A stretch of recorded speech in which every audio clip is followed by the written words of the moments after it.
All right. Good afternoon and welcome, everyone. My name is Veena Najibullah. I'm the Vice President of Research and Strategy here at the Asia Pacific Foundation. And it is my pleasure to welcome you all to a virtual launch of our 2023 Year in Review Investment Monitor report.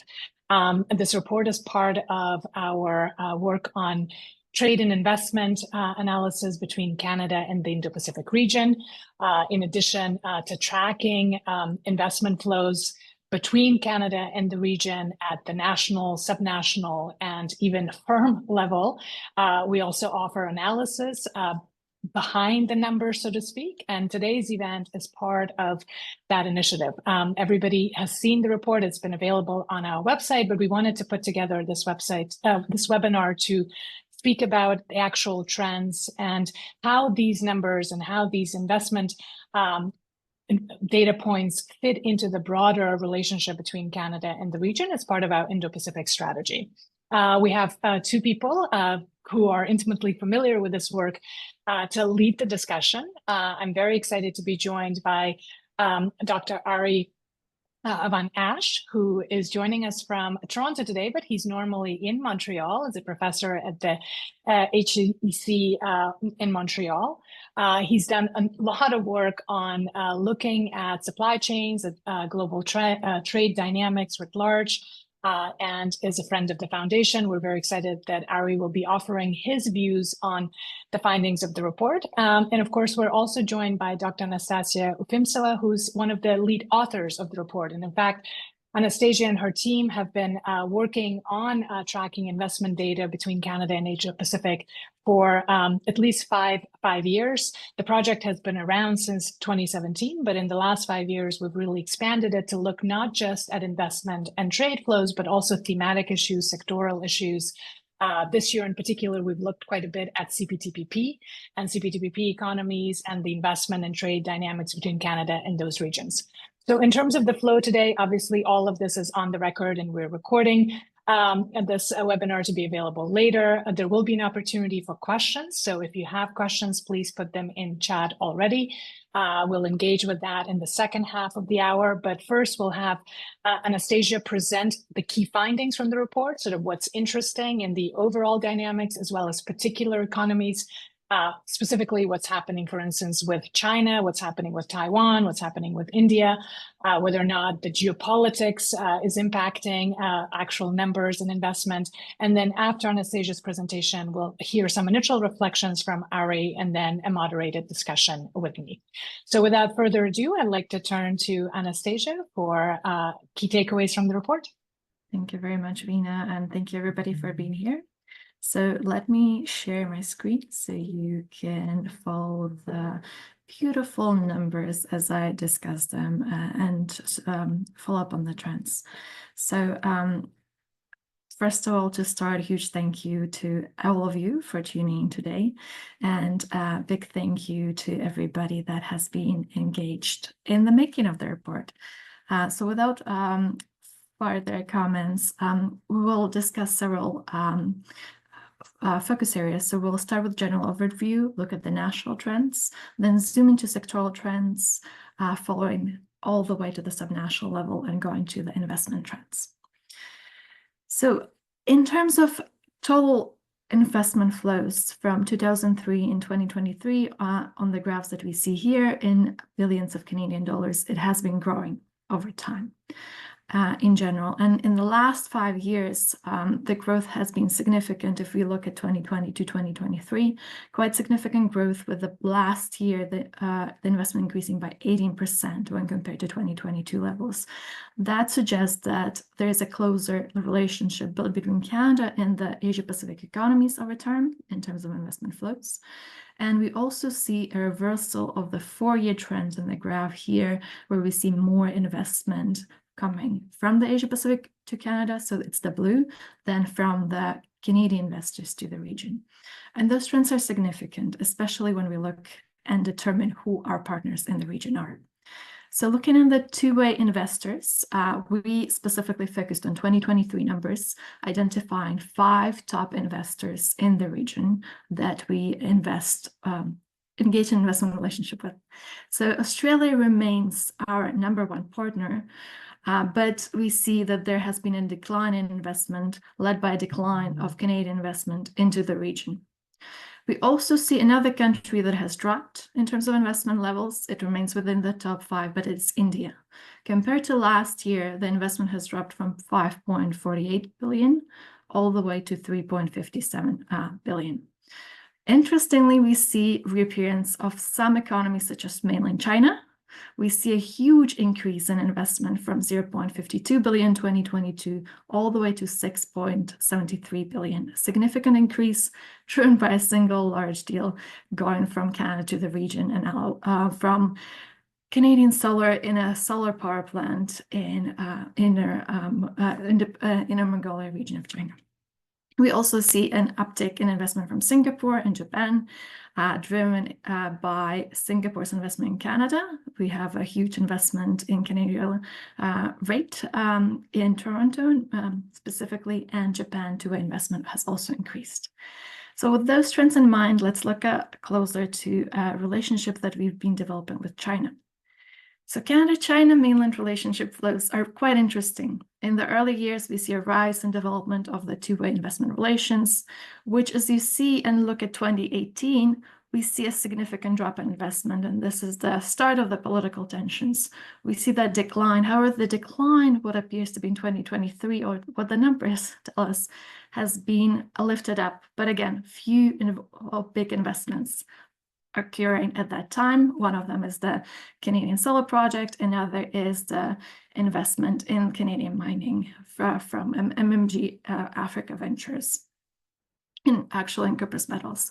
So those investments have driven and lifted Chinese investment in Canada. We don't know whether that trend is going to stay with us.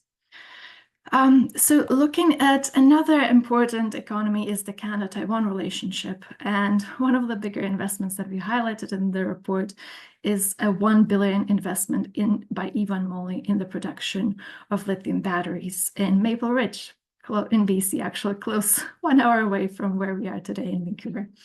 So it has been supported both by federal and provincial government in terms of finances. And the project is supposed to be quite significant in terms of our electric vehicle sector. The construction began in 2024 with expected completion date in 2028. Once it's completed, it's projected to generate over 350 new jobs and produce a lot of lithium batteries, 135 million lithium batteries annually. So quite significant support for our EV supply chain and critical mineral strategy developed by the Government of Canada. It all occurs at the timing when Canada and Taiwan relations are improving. So we have signed for an investment promotion and protection agreement, as well as we start collaboration supply chain. So this is the relationship we think we should watch for the future. And it has been highlighted by this big investment that occurred recently. Following on the sectoral investment, here we have, again, importance of the mining chemicals.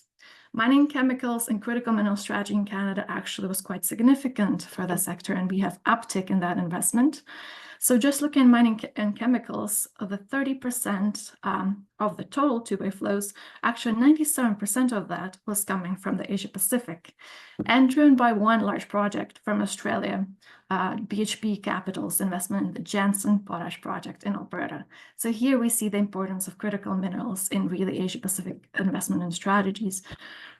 For that specific year, we also have important investment in finance, driven by a really large investment from Singapore to Canada that I already mentioned. GIC, Singapore's state-owned enterprise, has invested in Canadian rate, investing over 5.9 billion. And the third sector that we wanted to highlight, accounting for 13% of two-way FDI flows, is energy sector. And that project, again, that I mentioned in China, the Canadian Solar project in building solar factory in Holt, is another big project driving this percentage that you're seeing on the screen. So let's look at the subnational level to identify what it means on the ground. In Canada, there is 3 provinces that have really accounted for a large percentage, almost 90% of total Asia Pacific investment.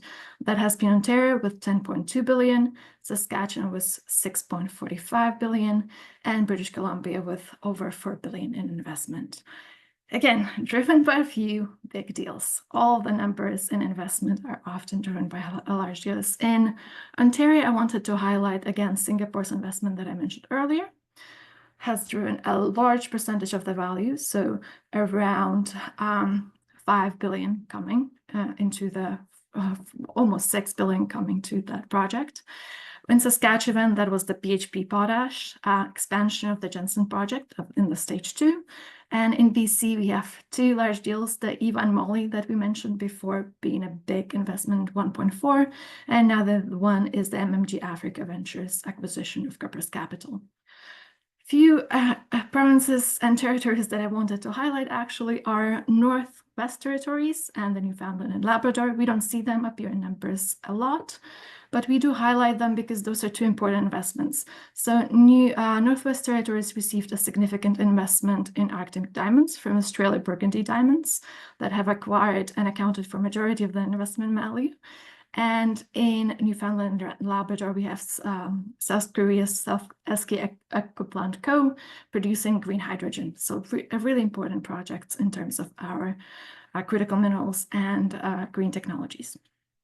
So let's look at Canada's investment in the subnational level in the region. We would like to highlight the fact that there is 3 Australian states, and there's always Australian presence, big Australian presence in our top 10 destinations at the subnational level. We have Auckland, sorry, not Auckland, that's New Zealand, New South Wales, Queensland, and Western Australia among the most attractive destinations for Canadian investors when they go into the region. And we also have presence of 3 Indian states that we wanted to highlight, them Maharashtra, Haryana, and Delhi, being important destinations for Canadian investors. In Mongolia, the 3.34 billion, that's one big project by Canadians, so worth 3.3 billion. So Maharashtra and other Indian states that you see on the screen, a lot of it is actually pension fund investment and investment agencies. Quite interesting, continuing with the trends of pension fund enrollment in India, even during the year when the pension funds actually started to decline the investment in the region. And in Australia, a lot of investment goes to construction and farming. Quite interesting industries for Canada. For example, Western Australia, there's Kimberley-Cattle's acquisition by AIMCO. So a lot of, again, involvement of Canadian pension funds in the region. Great, let's look more at the investment type. What kind of investment do we see? And I've highlighted a lot of greenfield projects, and it actually reflects in the data. 2023 was the first year when we saw greenfield investment accounting for a large percentage, 44% of the total two-way investment between Canada and the region. And a lot of that investment, greenfield investment, was actually driven by Asia-Pacific investors that were investing into Canada. So if you look at the data, two-way greenfield investment grew all the way from 6.2 billion in 2019 to all the way to over 15.3 billion in 2023. And out of that, 10.7 billion actually came from the Asia-Pacific investors in Canada, driven by those significant deals that we mentioned, that I already mentioned, the Eva and Molly, the BHP. And Canadian investment, greenfield investment actually went mostly to Australia, 76%, showing our clear preference for established investment partners when we're investing in greenfield ventures. How does it look in terms of investor types? It's interesting because we're seeing a rise of private investors again, or reemergence of private investors' dominance. Both on the left, when you look at the Asia-Pacific investment in Canada, private investors really account for 62% of of the investment from Asia-Pacific to Canada. That is said, it's important to note that state-owned enterprises actually increased their investment over time from 2019. So we at 8.91, again, Singapore plays a big role in the number. One large deal really drives that conclusion. In Canada's investment in Asia-Pacific, we see actually downscaling of the pension fund investment in the region, right? We see them being really active in 2021, 2022, and then in the recent years, we have a decline in their investment and reemergence of private investors, which is really important for Canadian investors going around and abroad into different markets in the region. Still, Ontario's Teachers Pension Plan Board actually placed among top 5 largest Canadian investors in the region. So we still have a big presence of pension funds. So those are the factors that we captured in the report, but I wanted to highlight a few issue areas shaping the future of the investment. And this is where I hope we can start the discussion, and I hope Ari and Vina can contribute to those factors. So several factors, and we identified some of them in the report. We see economic growth being very influential. So that's that inflation changes, ability of businesses to borrow and get finances to go abroad is crucial. Industrial policies, right? We have a lot of investments that we are seeing, critical minerals or green technology, big trend for the future because it allows them to benefit from government policies. So for example, electric vehicle battery production, we saw a lot of government support. So we're seeing those policies actually attract investment from the region to Canada, which is quite significant, especially in the EV sector. We have announcements from Honda, we have other companies coming in, so quite big for Ontario especially.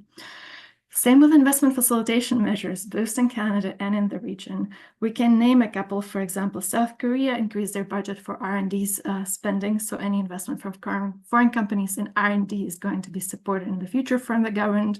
So there is likely potential opportunity for Canadian investors. And there's quite a lot of those opportunities that we've listed in the report. So if you'd like to learn about different Asia-Pacific countries promoting investment, it's all noted in the report. Another factors, and they're huge for the discussion, is geopolitical tensions. How do we realign and really are able as a business to reposition ourselves when our partners change? Are we able to please domestic government and foreign government? How do we really navigate those boundaries and change our investment strategies as a corporations, right? And finally, political conflicts, right? As we saw in China-Canada slide, the 2018 has really shaped the investment flows. We saw that decline in investment. That does not mean that it affects other areas. So maybe businesses are more cautious in investment, but maybe it does not impact the trade as significantly. And then shifting supply chains. The initiatives such as friendshoring, nearshoring, all of those are really affecting business decisions where to invest next. So I wanted to highlight those factors as a wrap-up and as discussion topics, and I look forward to the next steps in our conversation. So thank you, everybody, for listening and for those that contributed to the report.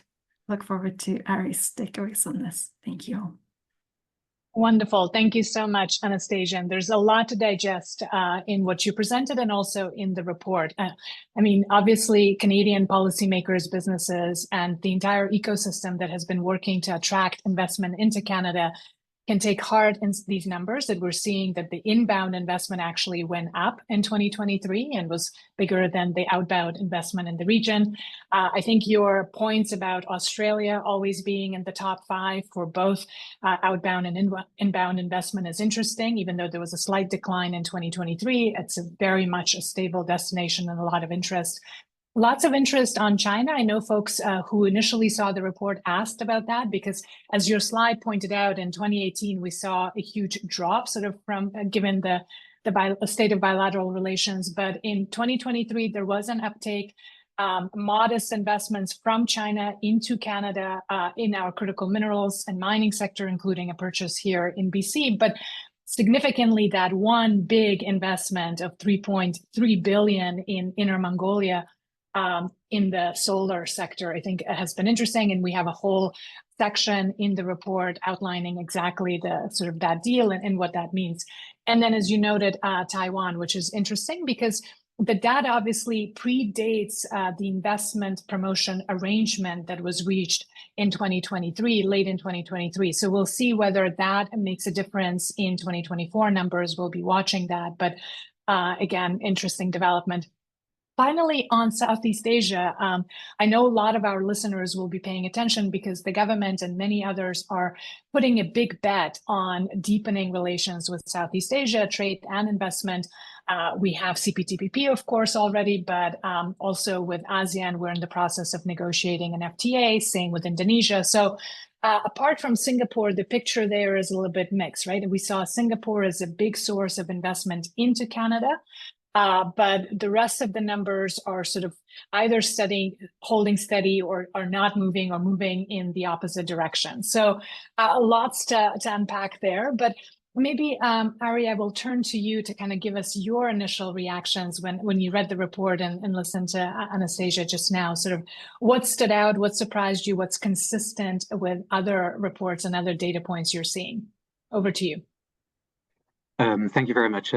Thanks, Anastasia, for the presentation, and Vina as well. And thank you for writing up the report. I think it's very good timing of actually releasing it on the day of the election. And the reason why I say that is because the election, as most elections, often lead to new narratives that are being developed. And sometimes these narratives are not completely aligned with what the reality is doing. And if we're looking at our relations with the Asia Pacific region, there also have been a lot of narratives that have been developed, and so it's good to see some data to really find out whether or not the data are in line with some of these narratives. So when I'm thinking about narratives that have been developed about the relation between Canada and the Asia Pacific region, you could think about a deglobalization narrative, which you hear constantly. I was in a meeting here at Rotman School of Management this morning, and people were portraying the global economy as an economy of deglobalization, reshoring, nearshoring, friendshoring. If that would be the case, one might expect that looking at two-way foreign direct investment between Canada and the Asia Pacific, that we should be seeing a drop. Another narrative that you could think about is a geopolitics narrative. We know that there have been some growing tensions between Canada and China, also Canada and India. So if this narrative would be really influencing and shaping our two-way foreign direct investments with certain countries, we should be seeing a disproportionately strong performance with other countries in Asia, but maybe not toward these countries. But then another narrative that one could imagine is the Canadian government has outlined an Indo-Pacific strategy, which comes after the signing of the CPTPP. So if these acts really are influential on business transactions, then maybe you should see the opposite trend going on. I will immediately indicate that, of course, looking at 1 year of data or 2 years of data on foreign direct investment, one always has to be a bit careful on how to interpret it, because as Anastasia and Vina pointed out in the opening remarks, one specific transaction can have a very big impact. When one thing goes up or down, it's not always an indication of big macro trends. But nonetheless, there are a number of takeaways that I took from this report. So the first one is that if you look at two-way foreign direct investment between Canada and the Asia Pacific, it actually remains strong. So we're looking at 2023. This was a year where global foreign direct investment dropped 2% compared to a year earlier. What we are seeing between Canada and the Asia Pacific economies is an increase of 18%. So that is a significant difference. And this is not because the year before was a very weak year. In fact, Anastasia had a very nice figure that demonstrated that actually two-way foreign direct investment with the region has remained quite strong, and it has been among the strongest in the last couple of years. So this idea that deglobalization is really having a big impact on two-way foreign direct investment with the region, it's not really backed up with the numbers that are being presented. The second thing is that there is little evidence in the data of geopolitical decoupling in Canada's two-way foreign direct investment with China and India.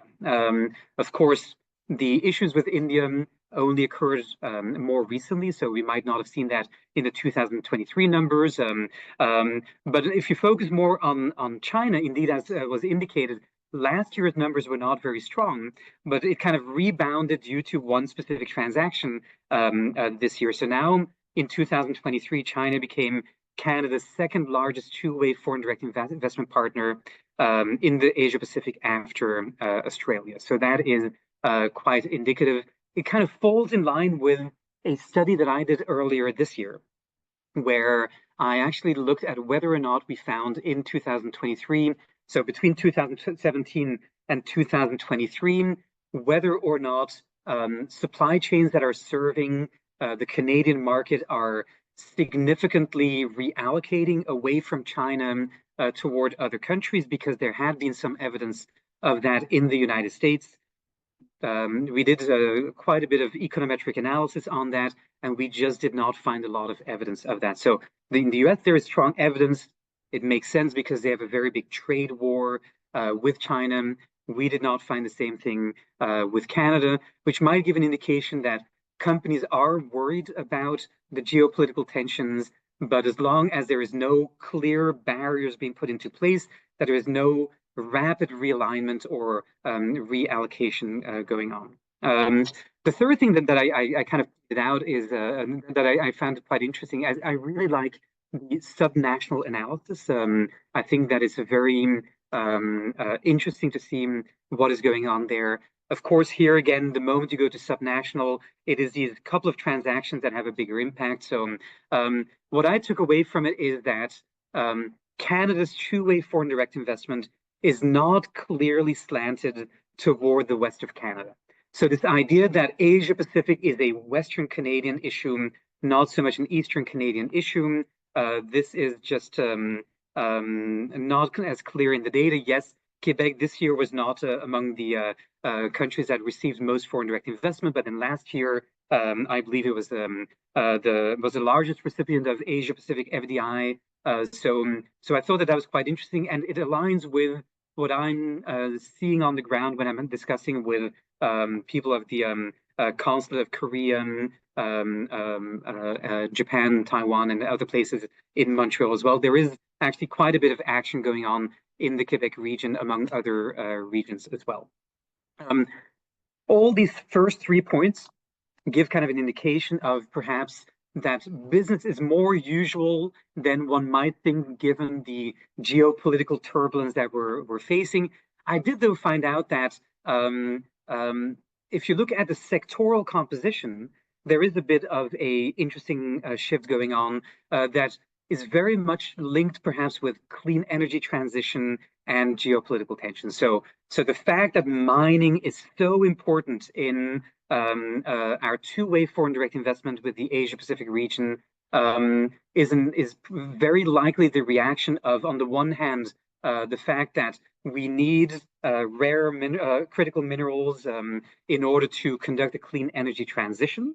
So therefore, around the world, there is more interest in what is going on in Canada in that respect. But then at the same time, there is also, of course, the concern that China has been taking strong positions in global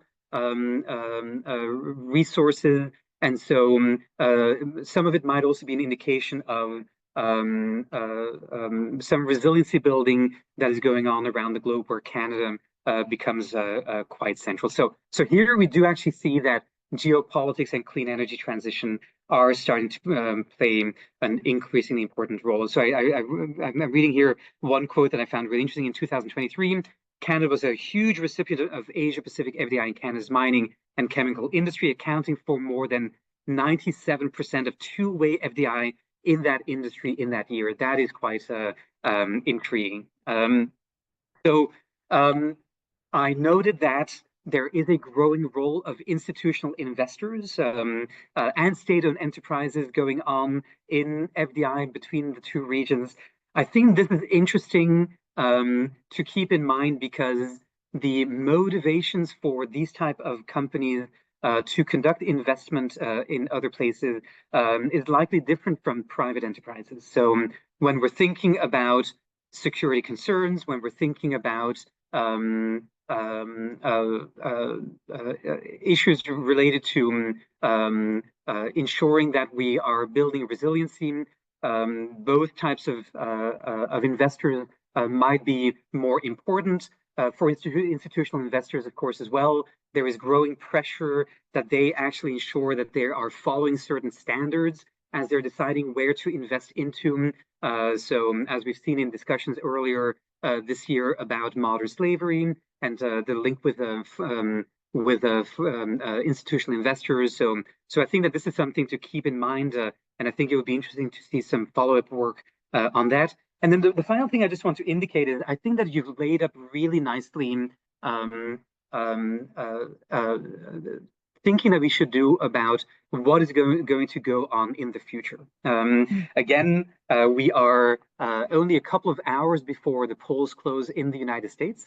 We know that regardless who wins the election, it will be extremely significant. And I was thinking about it today of what actually would be the implication of whatever election outcome for the relations with the Asia-Pacific region. And it's really not that clear.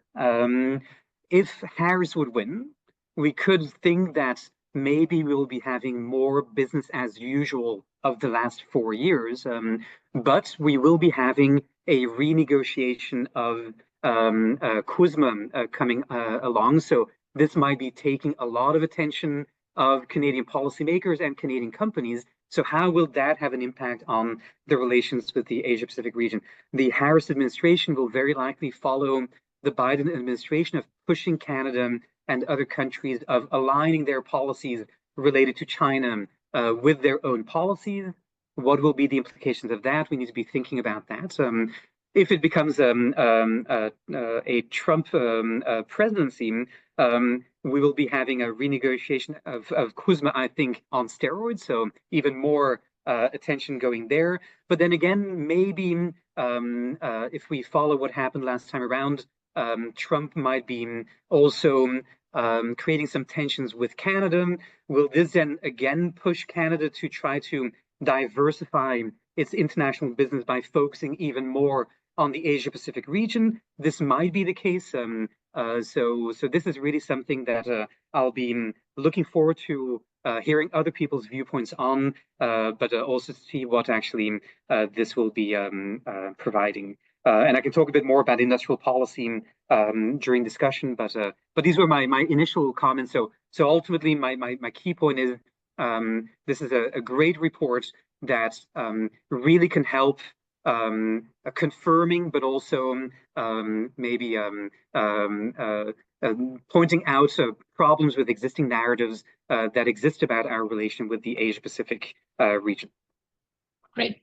Thank you so much, Ari. That's really helpful. You've shared a number of points that are really relevant. I would echo a couple of them.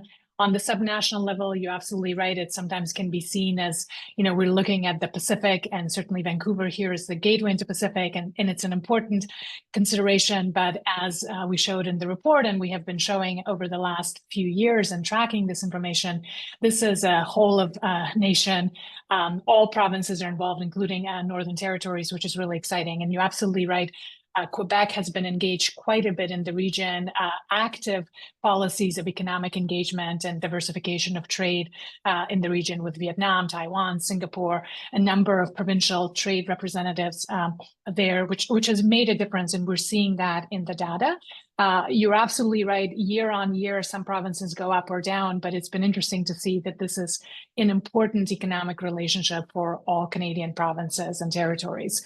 And that's a point that we make very often. Your points on China and India, again, something that we engage in quite a bit of discussion. With India, we did note that the 2023 data shows a decline in Canadian pension fund investments, but that largely predates the political tensions. Pension funds have their own reasons, and they operate on a different time scale and look at domestic investments in infrastructure. There are other considerations in India's domestic policies which would influence that, but it will be interesting to see what the data shows for 2024 and what are the impacts of the political tensions. With China, I think it's still very much clear that 2018 was a shift year. We're now seeing some investments, but you would have to ask, if there hadn't been that political crisis, the numbers, as you saw, especially in 2018, they were very high, and the trend could have potentially continued, but there has definitely been an interruption. And I think your points about the US election and US policy is well taken, especially since we're speaking of investments. What's interesting in the US is the decision of the Treasury Department. There's been a lot of discussions about outbound investment screening mechanisms. And I think finally we're seeing that the US has made moves on that in the last 2 years. The discussions moved quite a bit, and now we have new regulations through the Treasury Department that will come into effect in the beginning of 2025. For now, they're still very limited in certain sectors, semiconductors, quantum, and emerging technology, but potentially could move into some of these other sectors, critical minerals in particular. And you highlighted the significance of that for Canadian inbound and outbound investment, that whole sector. So I think regardless, again, of what happens, there are some changes that are coming. Canada is already engaged in public consultations on economic security issues in all of these sectors. So especially mining, critical minerals, green economy, renewable energy, all of this is part of, I mean, they're not sensitive technologies, but these could be issues that there are certainly geopolitical undertones to those discussions, and that'll play a role in this. You began to speak about industrial policy, and I actually wanted to go there next, because so we have kind of the restrictive sides with export controls and investment screening mechanisms and tariffs, but now we also have industrial policies and subsidies to incentivize investments. We've seen some of that in the including Anastasia mentioned from Taiwan and certainly from Japan and South Korea into the EV sector. Do you want to say a word in terms of your current research on this, but also where you think things are heading and how our trade policy, our industrial policy, and our foreign policy are about to intersect? Yeah, good. So yes, so industrial policy is quite an interesting topic. So we're certainly seeing around the globe a growing amount of policies being developed in order to attract more FDI into the region. Certainly, we're seeing this in key strategic sectors. So the United States has put into place the U.S. Chips and Science Act. The Inflation Reduction Act also had a lot of implications for foreign direct investment. So what the Inflation Reduction Act ultimately did was it's indicated that the credits that consumers can get for purchasing an electrical vehicle car would become dependent on the fact that the car has been assembled in North America, that the assembly of the battery also occurred in the United States or a country with which the United States has a free trade agreement, and that the value added that is being generated in the making of the electrical vehicle battery is increasingly also in these countries. And so this has huge implications in the automotive industry, which always has been this industry that has been facing most of these trade and foreign direct investment policies. So what you've been seeing is you've been seeing Asian companies doing foreign direct investment in Canada, among other places, as a result of that, because they want to be in line with these new types of rules of origin. You've seen some tensions with some Asian countries as well, because so Korea, for example, was very upset that the assembly of the cars had to happen in North America. So you're seeing quite a bit of implications of that. Of course, you're also seeing industrial policies that are related to forced labor, modern slavery, and there's consultations going on right now in Canada on this as well. So there is a rise of this going on. U.S. certainly has been taking the lead. It certainly is concentrated mainly in developed countries. More than 50% of these industrial policies are in developed countries, but it's not only the developed countries that are doing that. There are some concerns that I have with some of these policies. Some of these policies I call global value chain reconfiguration policies.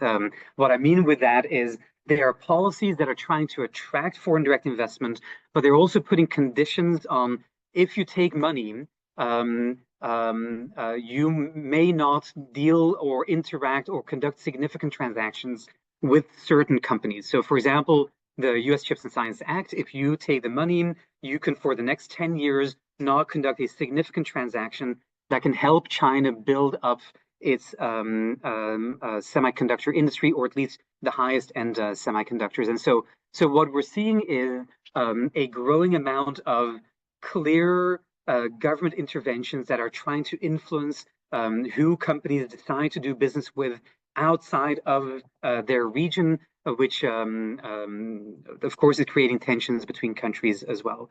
Another concern that I have a little bit is that, of course, industrial policy has in the past worked in certain situations, has been very important. When there are externalities, it's certainly something important to do, but there's always a bit the concern that industrial policy can lead to heightened protectionism. To give an example, a lot of provincial governments and also the federal government have put a lot of subsidies into attracting the production of electrical vehicle batteries and electrical vehicles in Canada. Of course, if you put a lot of billions of dollars into creating these plants and suddenly things are not going very well, one could imagine, I'm not saying that this is the reason why it occurred, but you could imagine that a government says, look, we need to make sure that this investment works, so we need to maybe put some protectionism in place, so there's some more breathing space for these investments. If you look at that and then you see decisions of putting tariffs in place against electrical vehicle cars coming from China, there is always a question, what was the real driver behind it? But more generally, there is kind of the concern that industrial policy can lead to a race to the bottom where we start doing it, the United States starts doing it, other countries feel they have to be doing the same thing. And so you get to this situation where competition is increasingly affected by these type of policies and not so long by other economic forces. So these are kind of the concerns that are going on. The final concern I'll put in there is that, of course, all this is occurring at a period where the multilateral trading system is in crisis. The World Trade Organization has 3 roles: negotiation, monitoring, and dispute settlement. But right now, there are no judges anymore on the appellate body because they have not been renewed. So the dispute settlement role of the World Trade Organization doesn't work. If then you also have a growing number of countries that are clearly violating the rules of the World Trade Organization, at a certain moment, there could be a decision that we're going to abandon the multilateral rule-based system as it is. And this would not be a good thing for Canada. So it's important to certainly reflect on these things as well. Absolutely, Ari. And the last point you made is really critical. Rules-based trade is important, especially for countries like Canada, mid-sized economies that are very much dependent on exports and are trading nations in a sense. And we like to say that we still believe in rules-based trade, but as you pointed out, there are many strains, not just geopolitical, but also obviously the rules are being undermined through institutions that are meant to be there to protect them as well. So WTO being a perfect example of that. On the question of EVs, and it's a reminder to everybody to please put in your questions. We do have a question, a very specific one. It might be a bit of a guessing game, but nonetheless, I'll pose to you because someone is asking, what would the EV tariffs look like if Trump wins the election, given his connection with Elon Musk and Tesla in particular? Because obviously Tesla has factories in China, and even the EVs that Canada is receiving from China until recently were all Tesla-made EVs, basically. So would that change anything? I mean, but perhaps it's a bigger question on tariffs in general, and EVs being the first. But do you anticipate any changes, particularly with Tesla? So that's a great question. So Tesla certainly plays a very important role in the EV exports that are coming from China. In fact, as you just indicated, almost all EVs that currently are coming in from China are not BYD, Geely, or others. Yes. These are Tesla cars. Why are they coming from China? Well, I read somewhere that maybe the Inflation Reduction Act had a part to do with that. Where the U.S. Meaning, why aren't they manufactured in the U.S. itself, but rather manufactured in China? Exactly, right. So the Teslas made in the United States go to the U.S. market. As a result of that, more Teslas came from China. Also, the European Union put tariffs onto electrical vehicles, but they actually reduced significantly the tariffs onto Tesla cars because they found that there was less evidence of anti-dumping. So you do already see that even there, Tesla is being treated a bit different. I think that if the narrative for putting tariffs in place is that it is for security reasons, then maybe the security concerns might be a bit less big for Tesla, even though, of course, it still would be taking advantage of battery components, etc., and critical minerals from the region. Of course, we don't really know what Trump is going to do. So I think that the big difference between Obama, Trump, and what I expect is going to be Biden, if Trump gets elected, is that Trump, President Trump has decided last time around to really go it alone and not do things in collaboration with other countries. So one could conjecture that maybe one of the reasons why Canada put in the same tariff as the United States was to also demonstrate to the United States that we are collaborating together. But maybe this is not something that Trump would be asking as much from Canada, and maybe President Trump might do certain things that would make it more difficult for Canada to collaborate. So it's not entirely clear what would happen in that respect. I do think that indeed President Trump would be certainly discussing with Elon Musk, should he be elected, on what is the best policy, and that, of course, would have an influence. It's a great question. Absolutely. No, it's great. And one other question that's come up, and it's in part reflecting on the point you made very early on, that while global investment trends went down by 2 points, Canada's two-way investment relationship with the Asia Pacific continues to be very strong, and that even in 2023, we saw a significant increase. And that's a trend that we've observed over the years, which is great. The question is, to what extent do you believe the Indo-Pacific strategy is helping with that? To what extent other kind of policies and also the sort of the ecosystem that has been put in place, to what extent that's working? And more importantly, what else can be done? Where are the opportunities that we're not taking that should be explored?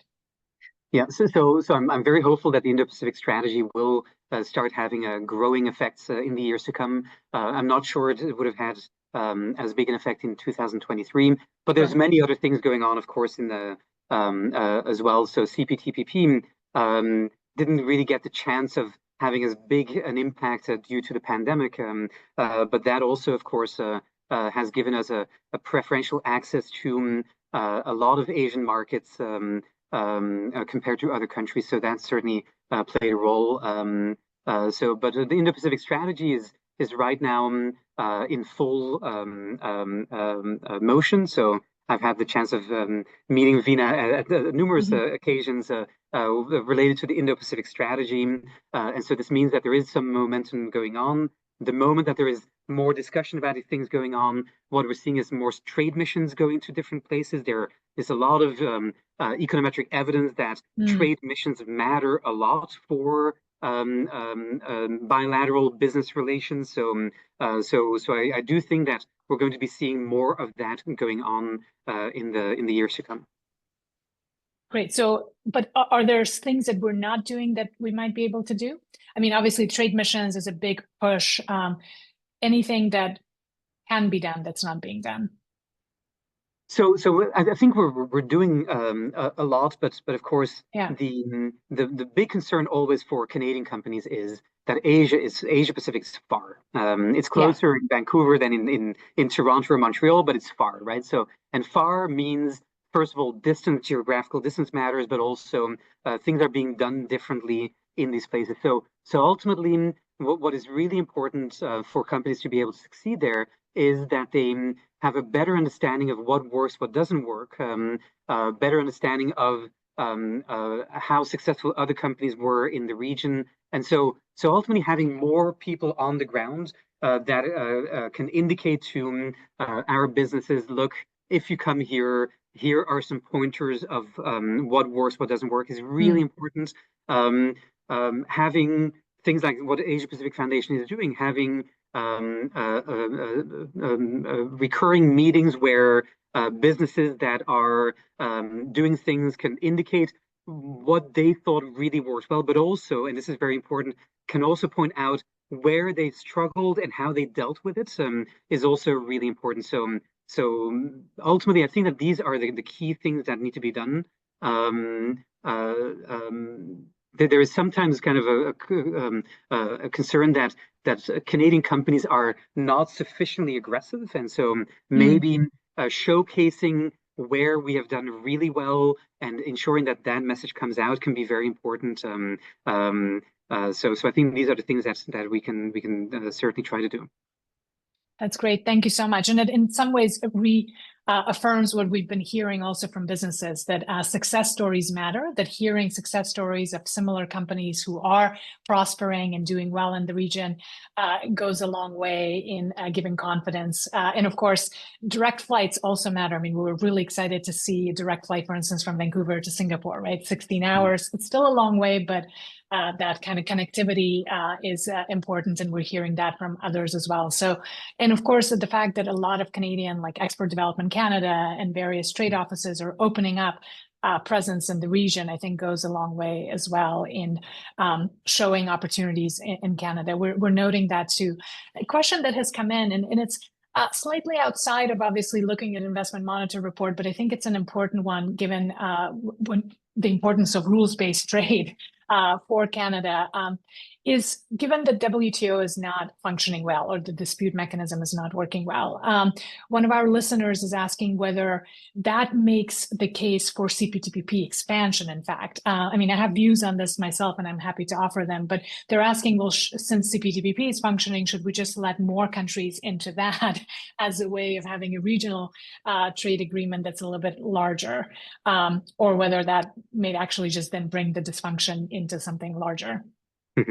So first of all, Canada actually is a part of the Ottawa Group. So we actually, Yes, with a number of other countries, have decided to still have our own dispute settlement, despite the fact that the WTO doesn't have it anymore. Of course, with some of the bigger countries of concern, this wouldn't hold as much. China is not part of that. I don't believe the United States is part of that as well.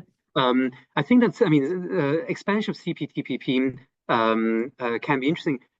Politically speaking, there will be no expansion of CPTPP towards countries that are do not receive consensus of all the countries that are part of it. Yes. So the idea that we're going to have Taiwan or China joining CPTPP, it's in this current geopolitical climate, this will not happen.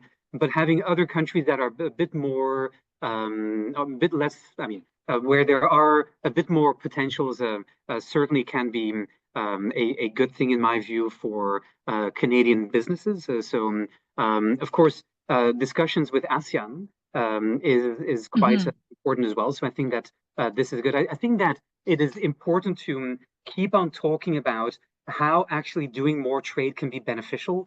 I think that trade and foreign direct investment, of course. Right now, I give a lot of courses for people at Global Affairs, but also elsewhere. And it's interesting how, because now trade has been related to security issues, trade has been related to geopolitics, trade has been related to negative implications for climate change, we often forget actually why we are creating a lot of these agreements, which is that trade is also an extremely important vector in order to generate economic growth. So if we're thinking about a country like Canada that is facing with productivity concerns, there are a lot of studies that show that trade and foreign direct investment is directly related to productivity. So it's good that we're keeping these lines open. We might be thinking that the world has turned away from trade. I think that some Western countries are having a bit harder time with it. But the moment that you go to a lot of Asian countries, they are still much on board on trade liberalization. So trying to take advantage of that, I think, would be something quite good for Canada.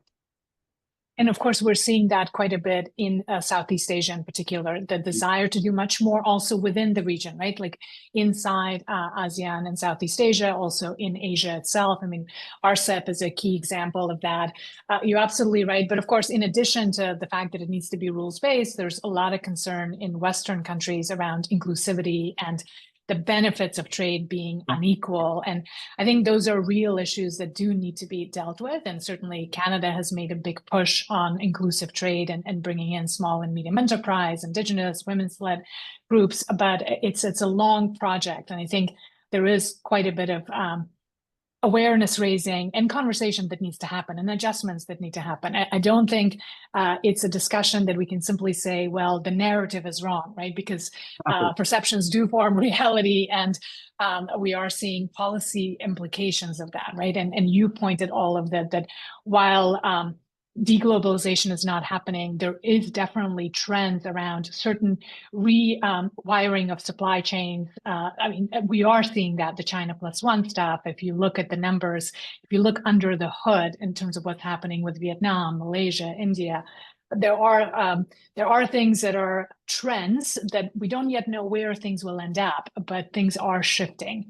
And for Canada, of course, our relationship with North American partners remains critical, and we will always have the tensions and the trade-offs of wanting to do more and diversify and de-risk, and then also being aligned certainly with the US. And the US is now, I think free trade definitely is out of style in the US. Some kind of a rules-based or regulated trade is still perhaps in conversation. But I know we're getting close to the end of the hour, and there's still some questions coming in. What we'll do is we'll put in the notes from this webinar on our website. We'll make the presentation that Anastasia did available as well.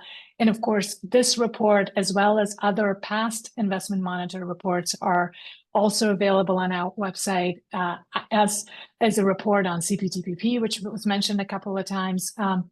And we hope you'll be tuning in also to a webinar that the foundation is doing next week on the US election. I know we spoke quite a bit. We're hoping that by then we will have the results known and can have a conversation on the impact of US elections for Canada's engagement with the region writ large, not just economic relations. Obviously, everything is now interlinked, foreign policy, economic policy, our climate policy, but we'll have a more wide-ranging discussion next week on the US election in Asia. But for today, I wanted to thank everyone who's joined us live for this conversation. I wanted to especially thank Dr. Ari Van Ash for joining us and sharing his insights, and Anastasia and the entire team here at the Asia Pacific Foundation who worked on this report and who work on the Investment Monitor database and track closely what's happening in Canada's relationship with the region. Also, final thanks to Expert Development of Canada for the support that they've been providing for many years to this project, to the Investment Monitor project. With that, I thank you all, and I wish you a good evening and good afternoon. Take care. Thank you. Thank you. Thank you very much.